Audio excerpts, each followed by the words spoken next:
The hill was on fire, not metaphorically. The earth itself was burning, cracked open by artillery shells, landing so close together that the ground never had time to stop shaking between impacts. Shards of metal screamed through the morning air. Smoke so thick it tasted like iron sat over Outpost Vegas, like a burial shroud. And through all of it, through the fire and the thunder and the blood and the chaos, a small chestnut mare walked calmly up the hill, alone. No handler, no rope, no soldier walking beside her. She moved through the shrapnel like she was crossing a quiet meadow on a still autumn morning, 66 pounds of explosive ammunition strapped to each side of her back. And this was not her first trip. It was not her 5th, or her 10th, or her 20th. By the time the sun had fully risen over that shattered ridge on the 5th of March, 1953, she had already made more than 24 round trips between the ammunition supply point and the gun line. She would make 51 before the day ended. Her name was Reckless, and she was about to become the most decorated war horse in the history of the United States Marine Corps. Korea in 1952 was a landscape scraped clean of everything gentle. The war had been grinding since June of 1950, and by autumn it had settled into something even more terrible than the explosive offensives of the early years. It had become a war of attrition. Both sides had dug in along the armistice line, and the fighting had contracted into a vicious struggle for outposts, for hills with numbers instead of names, for ridgelines that changed hands in a single night of blood and were sometimes lost again before morning. The terrain worked against every assumption of modern mechanized warfare. The hills were steep, rocky, deeply eroded. Tanks and heavy vehicles were useless on the forward slopes. Helicopters in 1952 were still primitive and few. And so the Marines of the 1st Marine Division found themselves hauling ammunition up steep, hillsides on foot, one shell at a time, under enemy fire, in a war that looked in some stretches more like Verdun than anything from the 20th century.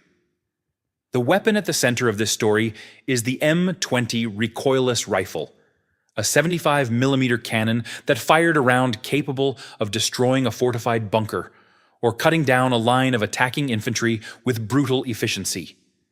Each round weighed approximately 24 pounds, and the gun ate through ammunition at a rate that would have been staggering even with unlimited supply lines and flat terrain. On a steep Korean hillside, with the enemy pressing from the other side, carrying those rounds up from the supply point to the firing position was backbreaking, dangerous, exhausting work. Every ammunition carrier was a Marine who was not fighting. And in a small unit fighting for its life, that mattered enormously. Lieutenant Eric Pedersen was a man who thought in practical terms. He was the commanding officer of the recoilless rifle platoon, attached to the 5th Marines, and he had been watching his men wear themselves to nothing carrying shells up and down those hills for weeks. He needed a solution, and somewhere in his thinking, the idea of a horse emerged. Not as a romantic notion, but as a practical answer to a logistical problem that was costing his unit effectiveness and possibly lives. The answer came through the informal networks that soldiers have always used to solve problems that official supply chains cannot. Someone knew someone in Seoul who dealt in horses.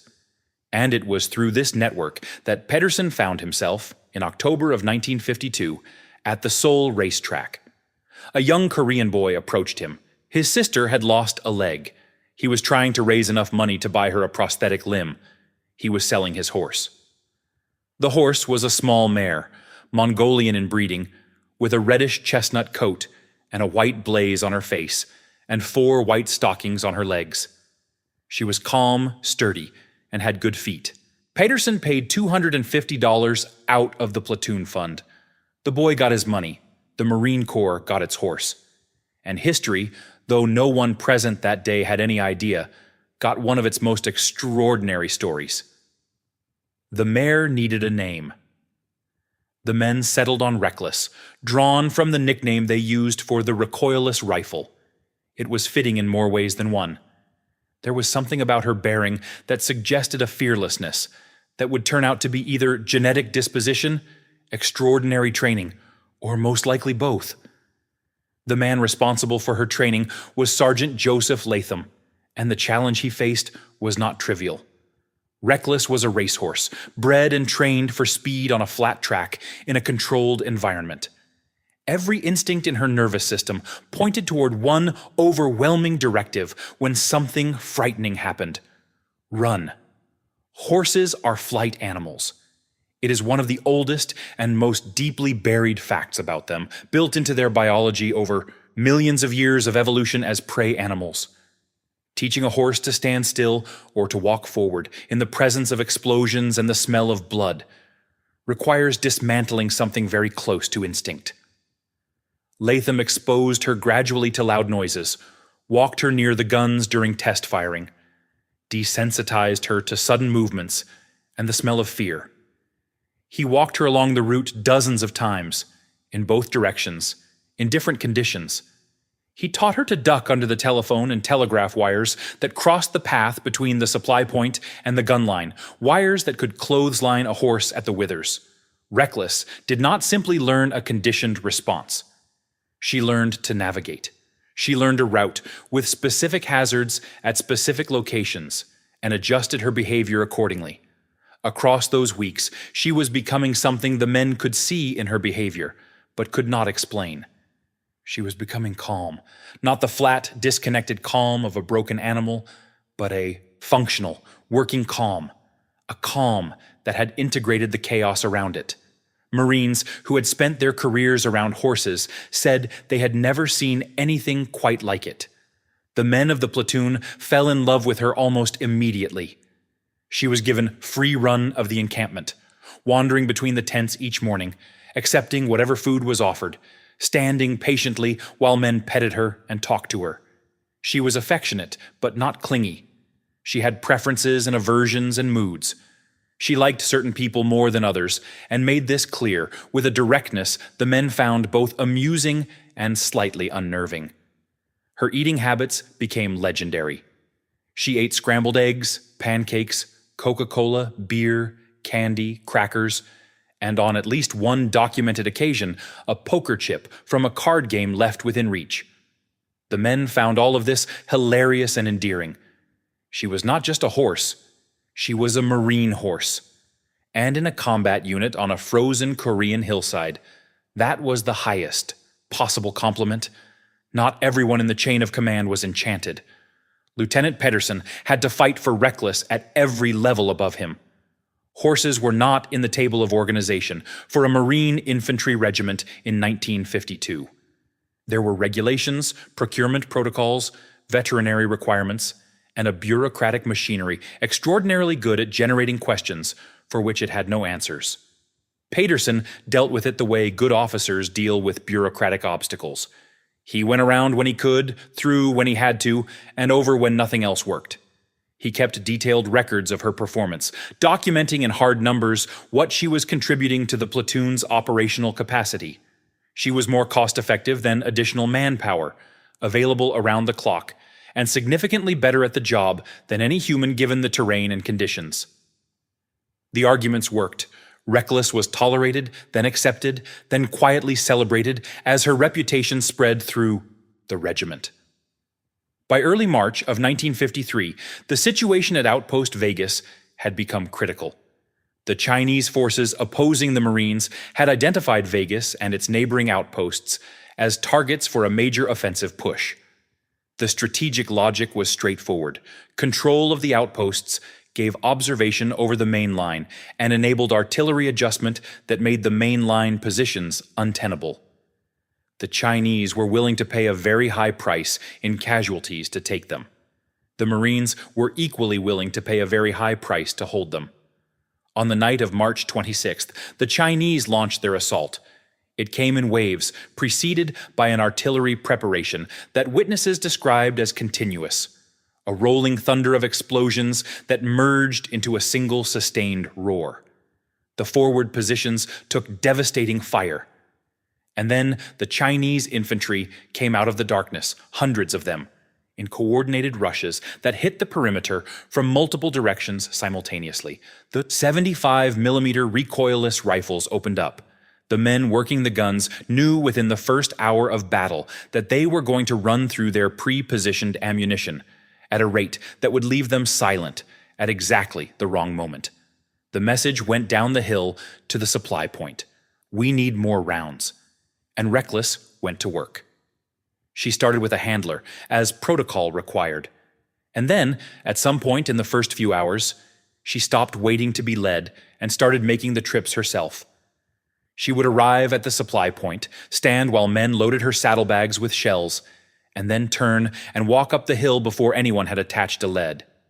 She navigated the route, avoided the obstacles she had learned over months of training, arrived at the gun line, stood while men unloaded her, and turned and walked back down. She did this again, and again, and again. The rate at which she was moving was astonishing. The men at the gun line, watching her appear out of the smoke, every few minutes, with a fresh load, began to count. 10 trips, 20, 30.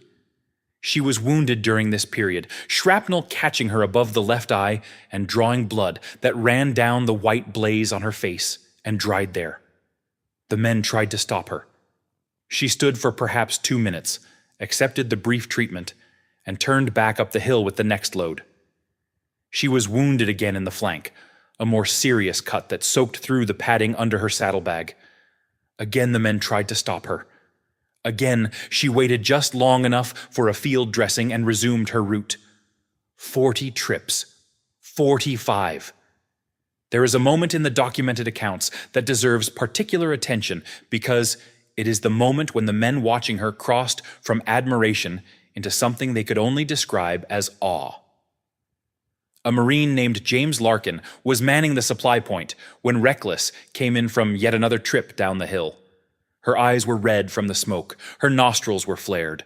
Blood from the head wound had dried in a stripe down her white blaze. She had been moving continuously for approximately 8 hours, and as she arrived at the supply point, before anyone came to load her, she went to the water container and drank. She raised her head, looked at the men who were standing there staring at her, and then walked to the loading area and positioned herself. Larkin wrote later that he had fought at Chosin and Incheon, and had seen men do things under fire that he would not have believed possible. But watching that horse come in from her 9th or 10th trip up that hill and drink her water and position herself to be reloaded was one of the most purely impressive things he had ever seen on a battlefield. Because she knew what she was doing. She was managing her own resources and returning to work. She was not a machine. She was something that understood, in whatever way a horse can understand, that the men on top of that hill needed what she was carrying, and that she was the one who was going to carry it. By the time the combat intensity allowed for a count to be made, Reckless had completed 51 round trips. She had carried nearly 4,000 pounds of ammunition up a steep, contested hillside under artillery fire in a single day. She had been wounded twice and had not stopped. She had navigated the route in poor visibility, noise, and chaos, without a handler, without anyone telling her what to do. Without the continuous ammunition supply she provided, the recoilless rifles would have gone silent at the critical moment when the Chinese infantry was pressing the perimeter. With her, the guns kept firing. The line held. In April of 1954, the Marine Corps made official what everyone who had served with her already knew. In a ceremony at Camp Pendleton, California, Reckless was officially promoted to the rank of Staff Sergeant, United States Marine Corps. She was given a custom-made Marine uniform with the appropriate rank insignia. General Randolph McCall Pate, who would later become Commandant of the Marine Corps, personally participated in the ceremony. He called her a credit to the Marine Corps and said her conduct under fire had been exemplary. He was not being ironic or sentimental. He was making an official military determination that this horse had performed at the standard required for advancement to Staff Sergeant, and the Marine Corps was formally recognizing that performance. She lived at Camp Pendleton for the rest of her life. She continued to eat everything. She continued to have opinions about people. She gave birth to several foals. She was visited regularly by Marines who had served with her in Korea, men who would drive significant distances to stand next to her and feed her carrots, grown men with rows of ribbons on their chests who did not find it in any way embarrassing to stand in a stable and tell a horse they were glad to see her. She died on May 13th, 1968, at approximately 20 years old. She was buried at Camp Pendleton with full military honors, a guard of honor present, the flag draped and folded with prescribed precision. Taps played over her grave in the California afternoon. Her memory has been maintained with unusual care in the years since. A bronze statue of her stands at the National Museum of the Marine Corps in Triangle, Virginia. The statue shows her at work, loaded with ammunition, ears forward, in the posture of movement that the men who served with her would have recognized instantly. She is pointing toward the hill. Because she still has one more trip to make. She always had one more trip to make. The story of Reckless endures because it is a story about devotion without limit, about a creature that was asked to do something, learned to do it, and then kept doing it long past the point where any external requirement could have compelled her to continue. Long past the point where training explains it. Long past the point where conditioning is a sufficient account. She kept going because the men on the hill needed her to keep going, and she understood that, and she did not stop. We cannot know with certainty what was happening inside her mind. We cannot know whether she had something that deserves to be called courage, or something that only resembles it from the outside. We can know what she did. We can count the trips and calculate the weight and read the after-action reports. And we can know that the men who served with her spent the rest of their lives telling her story, visiting her at Camp Pendleton, feeling that she had given them something that went beyond what a horse is supposed to be able to give. In the absence of a better explanation, they gave that thing the same name they give to the quality in human beings that produces the same behavior under the same conditions. They called it courage. They called her a Marine. And it is very difficult to argue that they were wrong. If this story moved you, leave a comment and tell me why. And if you want more stories like this one, you know what to do. The hill is always there. And somewhere, always, there is someone making one more trip.